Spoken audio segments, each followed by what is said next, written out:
الرحيم.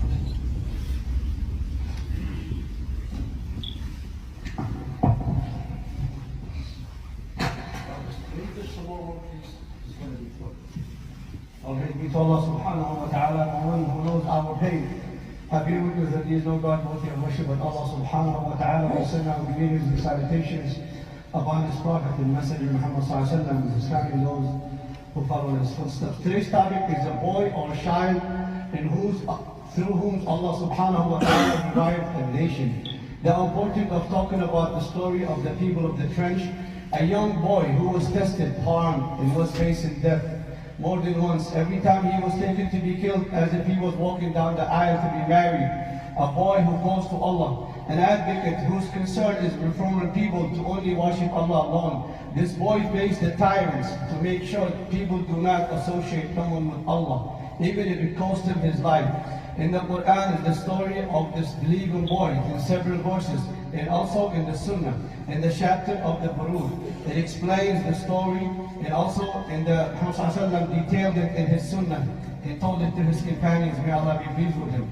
In the book of Muslim, the story was reported that was narrated by Suhaib, may Allah be pleased with him. The Prophet said, before you there was a king who had a magician or sorcery, who asked the king to bring him a boy to teach him magic because he was getting old. In the story, as it goes on, it's long to be briefly in details.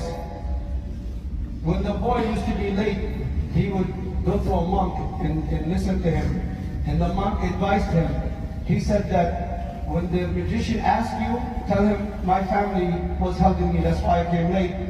And tell your family that he was late because he was at the magician learning. And in his way, one day he saw a beast that was blocking the way. He said, today I will find out who's on the truth. And picked up a rock and said, oh Allah, if the monk is on the truth, kill the beast. And he threw it and killed the beast, and the people was walking freely.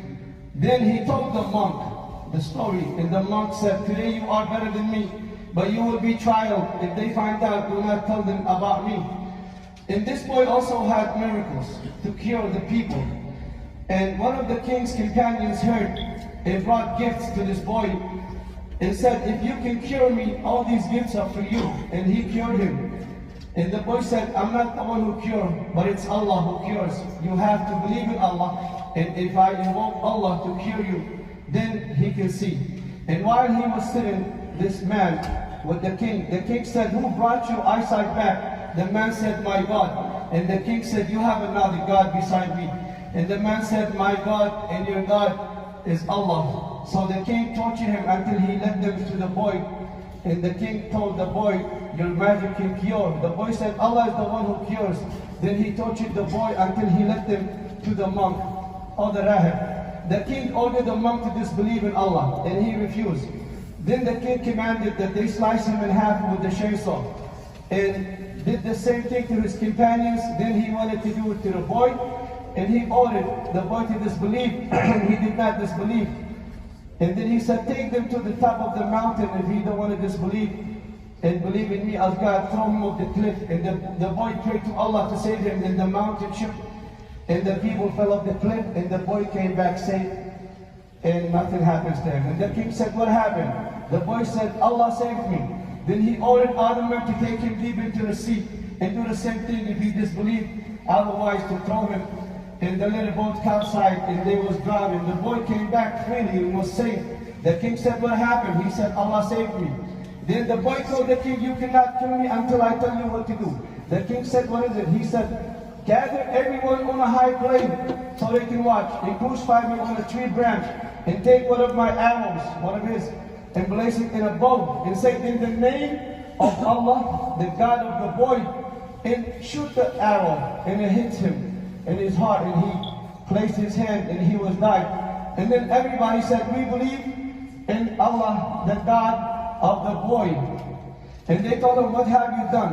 Now the people believe in Allah, the God of the boy. And the king ordered churches to be dug up, and he set them on fire, and he threw everyone in it that does not believe. And the people of the churches, one woman who had a boy, she was hesitant. And the little boy told her mother, be patient.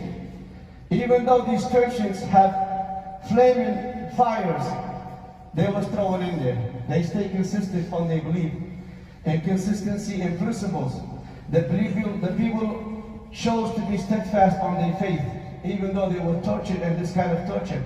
And they only depend on Allah. And they gave this dunya for the hereafter. And an important goal of victory, which is the real victory, is that you be steadfast on the principles that you believe in. And you stay consistent on it. You don't give up. This life and the hardship and the pain is not a balance of profit that we live in this dunya of loss and profit. This boy has won it several times in one battle. With the power of his understanding and awareness, the shortest and safest way to support his religion and belief, to bring his people from the darkness into the light. He made the right decision at the right time, overcoming all obstacles and desires, all the enjoyment of this world.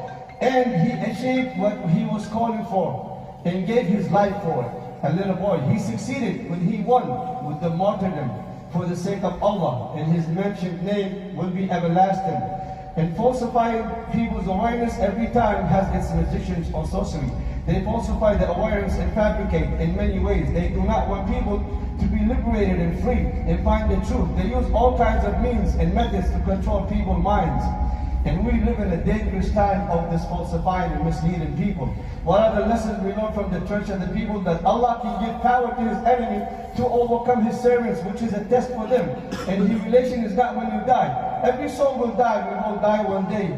Except that, what do you die for? And what is the cause that you die for? Allah subhanahu wa ta'ala. This boy gave his life, and we are in his mention, everlasting. Also, Allah can revive people with a boy. He gave his life to that. Allah subhanahu wa ta'ala word is above all. And Allah is the only one to be worshipped. Today, we see the kids of Gaza and how they have impacted on the world, and how they steadfast on their principles and stay consistent on it all these years. And those who search it and want to know how these kids of Gaza are through it and they become Muslims, they said it's because we see the principles of these little kids giving their life. And that's why we choose Islam. And also the comparison of the people of the church is the same comparison we see today with our brothers in Gaza. And how the war machine target bombed Gaza. We see it live with our own eyes. What will we say to Allah subhanahu wa ta'ala? And we have an answer. The only thing we can do is pray to them. Some Muslims can have despair and frustrations. They cannot bear to see what is happening today. And these images are so hard to watch that sometimes we give up and have despair. And there are many stories, like the story of the little girl Hen, when she was live in the car, on the phone with her mother, and they were still being bombed. And 6 days later, they could not even let the ambulance to go and save them. They went in and found her after the enemy left the neighbor or the place where they was bombed them. It is hard, but Allah subhanahu wa ta'ala is the one who decrees. We say, why Allah subhanahu wa ta'ala cannot help these people? It's not a question that you question Allah subhanahu wa ta'ala. But as a Muslim, know for sure this is Allah's way and his decrees.